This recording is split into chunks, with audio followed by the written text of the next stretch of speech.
Picture this.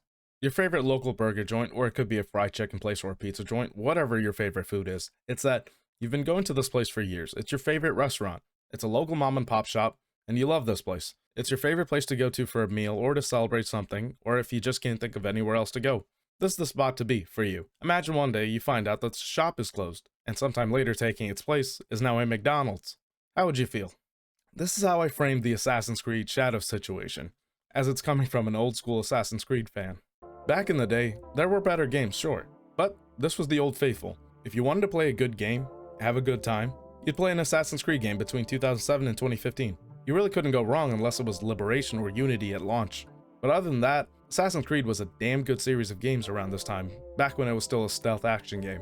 But also, around 10 years ago, around that 2015-ish time when Syndicate had all the DLCs out, and that was when Assassin's Creed fatigue really set in, and also when the series began to devolve.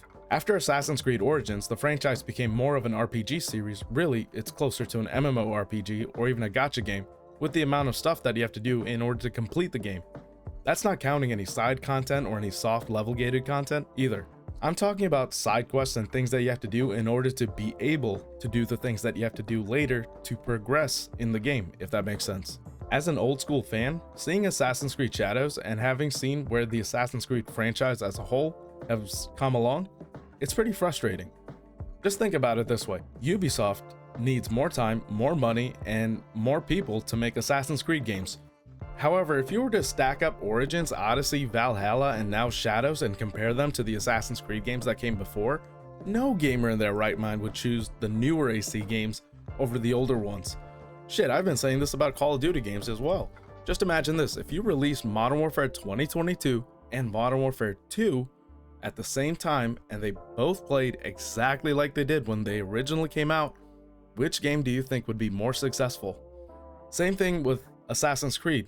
Considering that Ubisoft has already planned on remaking Assassin's Creed 4 Black Flag, oh god, they're gonna make Edward gay, then just imagine this as well. The Assassin's Creed 4 Black Flag OG that came out same time as Assassin's Creed Shadows, which game do you think would be more successful?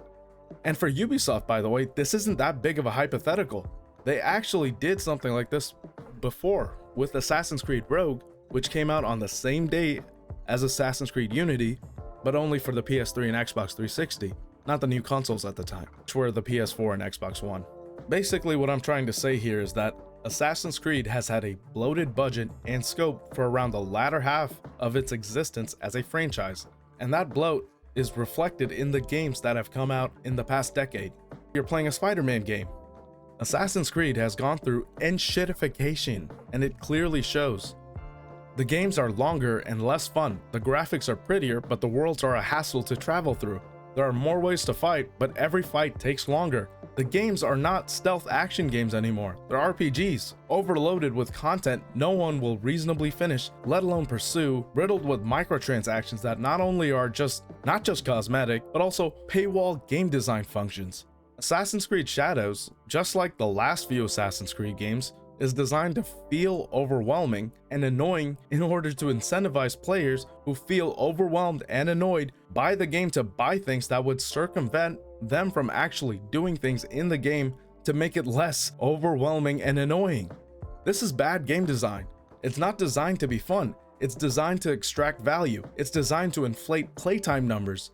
Ubisoft doesn't care how much fun you have with their games. They care how much time and money you spend. That's not what Assassin's Creed games used to be like. And the people who think Assassin's Creed Shadows is good and the same for the last couple of games, understand that they're not good for the continuation of the franchise, or in other words, the business. Just think about it. Why is it after all these years, after getting all these Assassin's Creed RPGs, why is it that Ubisoft needs this game to succeed in order to continue to exist as a company? Why is it that Ubisoft is in the situation that it's in?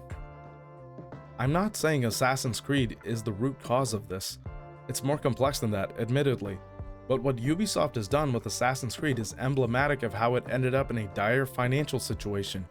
A situation where they might not exist as a company, or at least they might not own the intellectual property that they have created over the last 40 years or so. And just a reminder on Assassin's Creed, they used to release these games during the holidays either in October or November. The holiday season is the most volatile and most active season for retail businesses, especially in the US. And given how competitive and volatile the video games industry itself is and has been, that implies that your game needs to be so damn good that it can compete with the likes of Call of Duty, Battlefield, and Grand Theft Auto. And you know what? That's exactly what Assassin's Creed used to do back in the day. Go and check the release dates on all the previous mainline Assassin's Creed games, and you'll see that Assassin's Creed Shadows is the only one to have released outside of that holiday window. Seriously, these Assassin's Creed games competed against these games. You could say that Shadows being delayed made the final product better, so releasing it during the holiday season alongside the new Call of Duty, Madden, and the brand new college football game, it wouldn't have been a good idea. That might be true, however, I'm going to take the history of Assassin's Creed releases as what they are and were, which were games that were good enough to release during the most competitive, consequential, and most beneficial time in retail. They can argue polishing and fixing the game all they want, but Ubisoft released it in the least competitive quarter and month this year. For real, y'all, just check out the schedule for this year. Imagine what would have happened if Ghost of Yotei came out within a month of Assassin's Creed Shadows. Shit, imagine if it was GTA. Assassin's Creed as it is now is the live service slop that couldn't compete with Call of Duty now when Call of Duty itself is on a decline. A funny thing to consider is that if Assassin's Creed Shadows fails, then this would be kind of evident that Assassin's Creed Valhalla couldn't have been a success without the pandemic, which is god awful for any game. Seriously, you had to have the world shut down and people cooped up inside of their own homes to have the time and money to play your game. That's how it had to be successful? Jesus. Also, I've seen this line of argument online pop up, and I don't like it, and I'll tell you why. I've seen people post that you can't criticize a game you haven't played. Now, would you keep that same energy for Concord? Should I have had to play Concord to have been able to figure out that it was a bad game and to tell you that it was a bad game?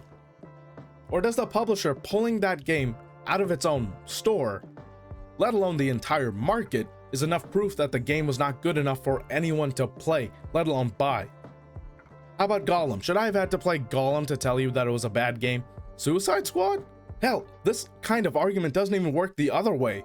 I haven't played Baldur's Gate 3, Armored Core 6, or Astrobot, but from what I've seen and from what I've heard, I can't really say that they're bad games. Especially not if I've played games that were like them. And that's the thing, I have played Origins, I have played Odyssey, I have not played Valhalla because I've played enough of Origins and Odyssey to realize that I didn't enjoy playing either Origins or Odyssey.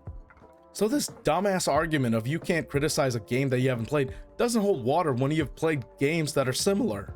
In this day and age, games are more iterative than they are innovative, and sequels of games, or games that are part of a long-running series, tend to be the iterative kind of games. Games whose systems just keep building up from the past games. While innovative games tend to be indies like Balatro, or sequels to games that haven't had one in a long time, like I'm sure Grand Theft Auto 6 is going to be one of those innovative type of games. So let's put that argument to rest, shall we? And finally, this is where I talk directly to you guys, specifically to y'all that keep buying these games. I don't give a shit about what you do with your money, but as a gamer myself, I feel obligated to tell y'all that the more you pay Ubisoft and companies like Ubisoft to make games like Shadows, the more you're incentivizing the development of games like this. Now, I'm not gonna lie, I'd like to try out Shadows if it was free, but not for $70, hell no.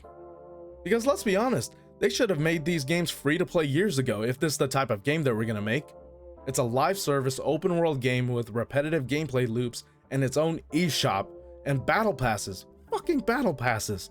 So aside from art style, what's really the difference between this game and your average gacha game?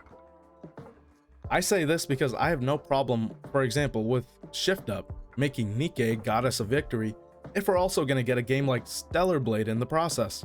I have no problem paying for Stellar Blade, but my ass is never going to pay a cent for Nikke. But Ubisoft thinks that they can get away with charging me $70 for a game that's designed to be a modern free-to-play game. I can't believe I'm saying this, but At least Activision knows better and wisely keeps Warzone a free-to-play separate experience from Call of Duty. Anyway, I'm just rambling at this point. The post-mortem of Ubisoft is going to be interesting. It's definitely going to be quality content for video essayists in the near future. So if you enjoyed this video, remember to hit that like and subscribe button to help me and my channel grow. Comment down below to leave your comments, thoughts, opinions, and let's have a discussion. Also, consider sharing this video if you think others should check it out. Stay savage, y'all.